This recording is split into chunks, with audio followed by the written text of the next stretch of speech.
Hundreds of Nepali citizens of different age groups, experience and skills have been leaving the country on a daily basis in hopes of better opportunities abroad. Now, several youths looking to go to South Korea for employment staged a protest in Lalitpur today that resulted in the death of 2 youths.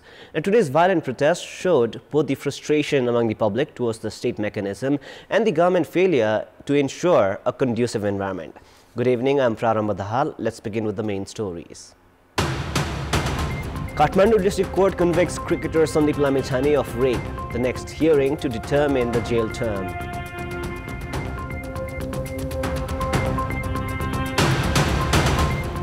At least 2 youth dead amid protest in front of EPS office in Lalitpur's Gwarko.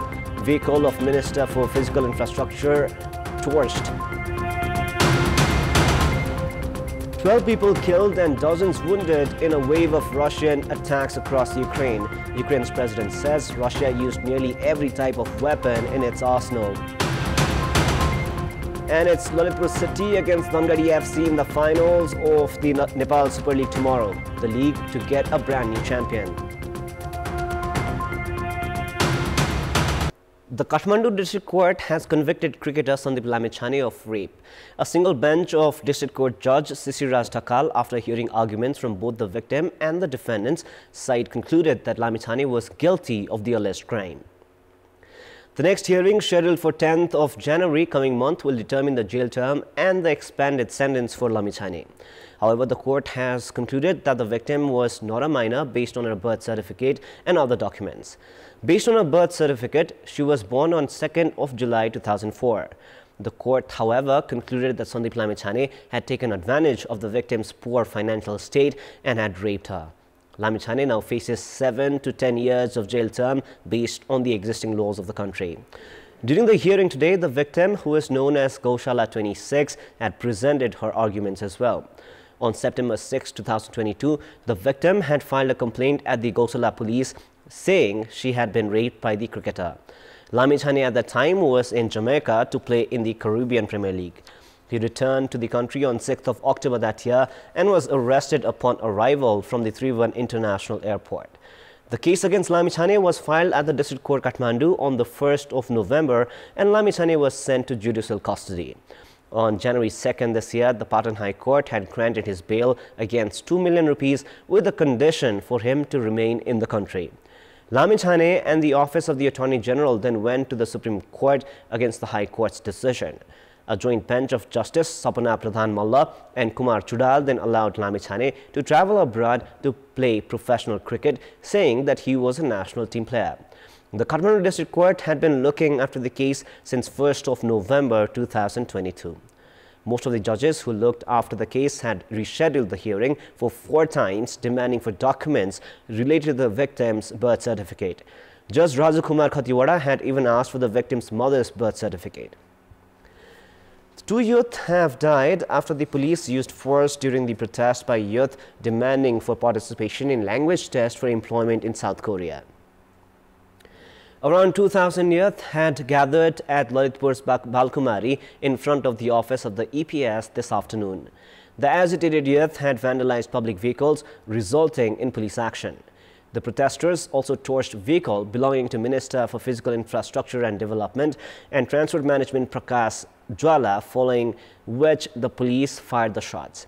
Injured Birendra Shah from Doti was taken to Patan Hospital, where he breathed his last. The 22-year-old youth was shot in his navel and right knee. Another youth of 23 years of age, Susan Raut, was also injured during the protest and died while receiving treatment in Kest Hospital. Raut's body has bruises and the reason behind his death is unclear. The police suspect he bumped somewhere while trying to escape the scuffle, resulting in his death. Meanwhile, the Ministry of Home Affairs has formed a 3-member committee to probe into the matter. The police had fired 18 rounds of bullets during the protest and has arrested around 73. Protests were staged in few other places in the capital after the incident. The probe committee has been directed to submit a report within a week. Foreign employment has been a main attraction among Nepali youth in recent decades.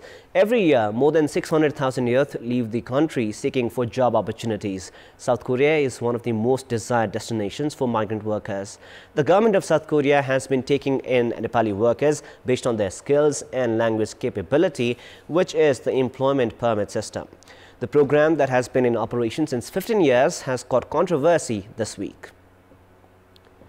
The South Korean government has been employing workers from 15 different countries since 15 years, majority of them being from Nepal. So far, 110,000 Nepali youth have been employed by South Korea, of which 50,000 are currently working in the country.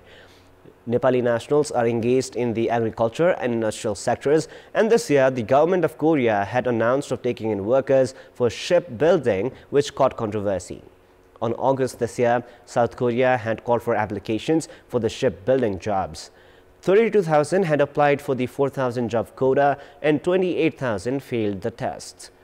Those who have failed the tests demanded for the government to allow them apply for other sectors, which the Department of Foreign Employment failed to address, resulting in protests by the youth.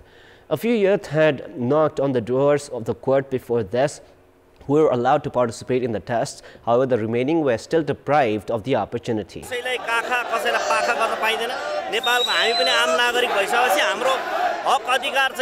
त्यो संविधान त हाम्रो पनि स्वत अधिकार चाहिँ नि सुनिश्चित हुनुपर्छ भन्ने हाम्रो माग हो र यो 32,000 बाँकी रहेका जुन फेल भएको छ त्यो सम्पूर्णले पाउनुपर्छ र फर्म भर्न पाउनुपर्छ र एक्जाम दिन पाउनुपर्छ। हाम्रो माग चाहिँ सबैजना एक्जाम समावेश हुन पाउनु पर्यो, खुला प्रतिस्पर्धा गर्न पाउनु पर्यो। त्यही हो, सबैलाई समान रूपमा अधिकार दिनु पर्थ्यो।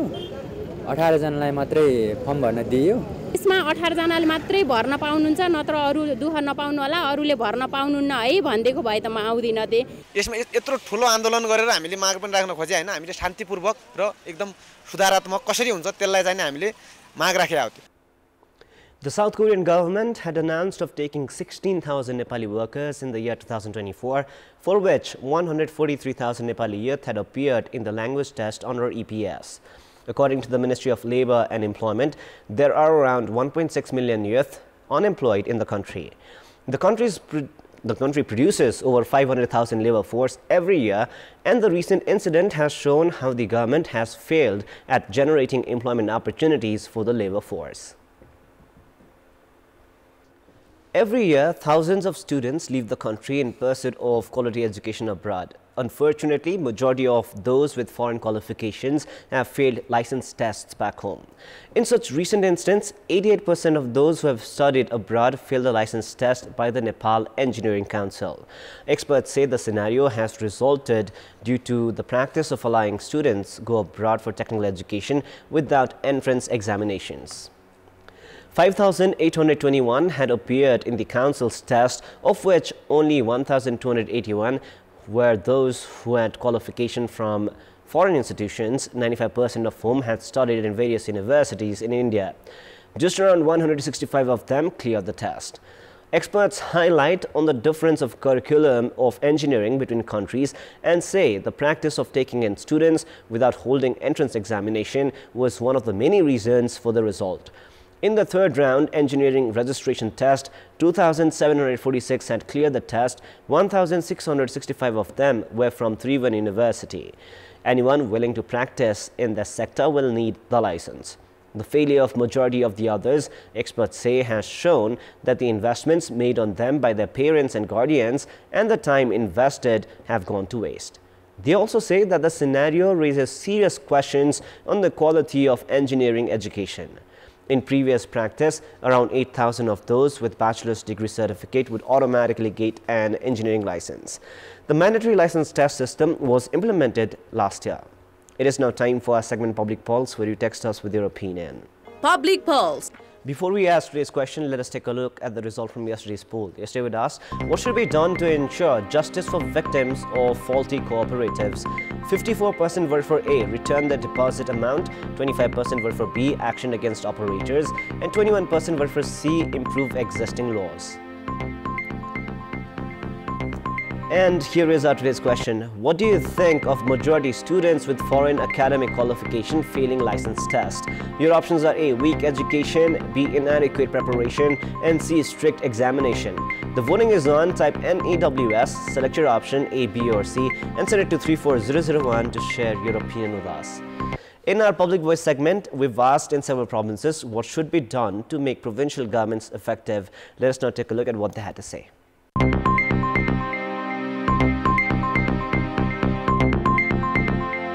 प्रदेश सरकारलाई व्यवस्थित गर्नुको लागि चाहिँ नेताहरू नै जागरुकसँग चाहिँ लाग्नुपर्छ मुख्यमन्त्रीहरूले देखल किसिमको काम गर्नु पर्यो प्रदेश र स्थानीय तहलाई चाहिँ अलिकति संघले चाहिँ हस्तक्षेप गरेको चाहिँ महसुस हामी स्थानीय तहलाई पनि लागेको छ प्रदेशले आफ्नो प्रदेशभित्रको सेवा या विकासलाई को मापदण्ड त्यसपछि त्यसको नियमन अनुगमन र प्रदेश स्तरका चाहिँ आयोजनाहरूमा फोकस गर्यो भने प्रदेश आफै सफल कार्यान्वयनका लागि जुट्न पर्यो अग्रसरता देखाउनु पर्यो आफ्नो आफ्नो जिम्मेवारी आफूसँग भयो भने मात्र सरकार प्रदेश सरकार पनि बलियो हुन्छ एकल तपाईँको जुन सूचीहरू छन् त्यो सूचीमा भएका अधिकारहरूमा चाहिँ तपाईको चाहिँ एकले अर्कालाई हस्तक्षेप गर्ने वातावरणको चाहिँ अन्त्य हुनु पर्यो संविधानमा दिएका अधिकारहरूलाई कानुन बनाउनु पर्ने हो त्यो कानुन बनाइदिनु पर्यो कानुन बनेका कानुनहरू छन् भने त्यसलाई छिटोभन्दा छिटो त्यो हस्तान्तरण गरिदिनु पर्यो ऐन ल्याएर अनि प्रदेश मात्रै बलियो हुन्छ आवश्यक ऐन कानुनहरू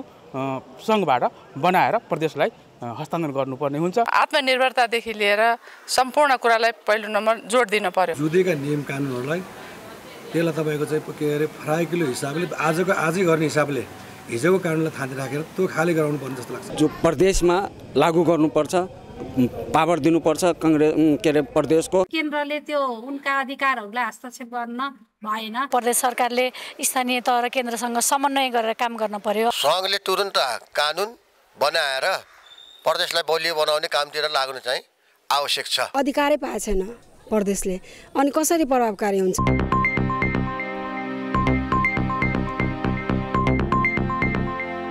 It is now time for the international news.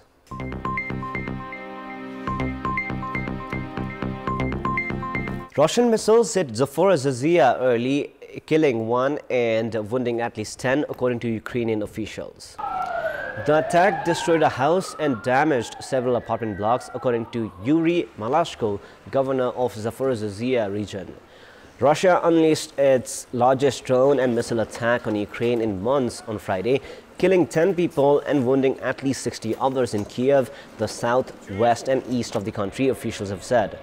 Dozens of people were wounded, with damage reported at a maternity hospital in the central city of Dnipro and buildings in the western city of Lviv, the southeastern port of Odessa and eastern city of Kharkiv. Ukraine has been warning for weeks that Russia could be stockpiling missiles to launch a major air campaign targeting the energy system.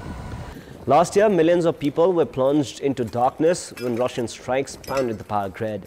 The Energy Ministry reported power outages in 4 regions after the air attack. In Lviv region, which borders Poland, impacts were confirmed at a critical infrastructure facility, the president's office said, declining to say which one. The Air Force said Russia used hypersonic, cruise and ballistic missiles, including ones which are extremely hard to intercept. A number of United Nations agencies have expressed their deep concerns about the deteriorating humanitarian situation in the Gaza Strip. The United Nations Relief and Works Agency for Palestine Refugees in the Near East, UNRWA, warned in social media post that due to the shortage of aid supplies caused by the blockade, the Gaza Strip is grappling with catastrophic hunger and 40% of the people are facing the risk of famine. UNRWA reiterated its call for a humanitarian ceasefire as soon as possible to facilitate the access of more aid supplies to the Gaza Strip. On the same day, the United Nations Office of the High Commissioner for Human Rights, OHCHR, released a report stating that since the outbreak of the current round of Palestinian-Israeli conflict, the human rights situation of Palestinians living in the West Bank has worsened by the day. The report stated that between October 7 and December 27 alone, the Israeli army and law enforcement agencies killed at least 291 Palestinians in the West Bank, the highest number since records began in 2005. The office calls on Israel to immediately stop its unprovoked killings and detentions of Palestinians during law enforcement. UNICEF Regional Director for the Middle East and North Africa, Adil Kodar, also issued a statement saying that this year has witnessed the highest number of child deaths in the West Bank, including East Jerusalem. In the first 12 weeks since the outbreak of the conflict alone, 83 children had died in the West Bank due to conflict-related violence, more than double the number of children killed in the region in all of the year 2022. Sports News. Dhangadi FC take on Lalitpur City FC in the grand finale of the Nepal Super League, slated for tomorrow. With the coaches and players of both teams being confident about lifting the title, the NSL is certain to have a brand new champion. India national football team captain Baichung Bhutia unveiled the trophy today. In the pre-match press conference held today at the Dashrath Stadium, Dhangadi coach Yugal Kishore Rai appreciated Lalitpur City FC as a strong team and said that his team would play tomorrow's final by considering the strategies of their opponents. Lalitpur have defeated the title contenders in their two recent matches. Having secured a confident 3-0 thrashing win over defending champions Kathmandu in the eliminator, 10-man Lalitpur saw off leaders of the league stage Pokhara Thunders 2-1 in the second qualifier yesterday. Despite having made large investments in the previous edition, Lalitpur were limited to second qualifier. Ananta Tamang, who had led Church Boys to A Division League glory this year, is now aiming for another trophy with Lalitpur. Meanwhile, having lost to Kathmandu Razors in last edition's final, Dhangadi FC have reached the tournament final for the second time. Dhangadi had finished second in the league stage with 13 points from 8 matches. They had come back from behind 2 times to see off Pokhara Thunders in penalties to book their spot in the final. While Lalitpur have 5 foreign players, Dhangadi have 6 from overseas. Winners of the tournament this season will receive 7 million rupees in cash prize, while the runners-up will walk away with 2 million rupees. Departmental team Tribhuvan Army Club have crashed out from the semi-final of Nepal Pro Club Championship following a shock defeat against Persa 11. In the first semi-final played at the Narayani Stadium today, Persa secured a 31-run win. In the match, which was delayed because of wet outfield, Army won the toss and elected to field. Persa were restricted for 99 runs with 2 balls to spare. Anil Shah scored 15, Somsad Mansoori top scored with 17, Pawan Saraf made 11 and Rupesh Singh scored 15. Sompal Kami picked 4 wickets while Kushal Malla grabbed 3 wickets. In reply, Army were bowled out for a paltry 68 runs in 16.2 overs. Kushal top scored with 19 runs while Basir Ahmad added 10 and none of the other batters scored in double digits. Spinners of Persa picked all 10 wickets of Army. Sandeep Lamichhane was given a court verdict earlier today, picked 3 wickets. Anil Shah, Pawan Saraf and Ranjit Kumar shared 2 wickets each, while Somsad Mansoori had 1 to his name. Prior to this, Army had won all 5 league stage matches. Army had thrashed Persa by 66 runs in the group stage. Persa had won only 2 matches and had finished 4th in the league round. That is all for the moment. Up next is the news in Nepali. Thank you for staying with us. Goodbye for now.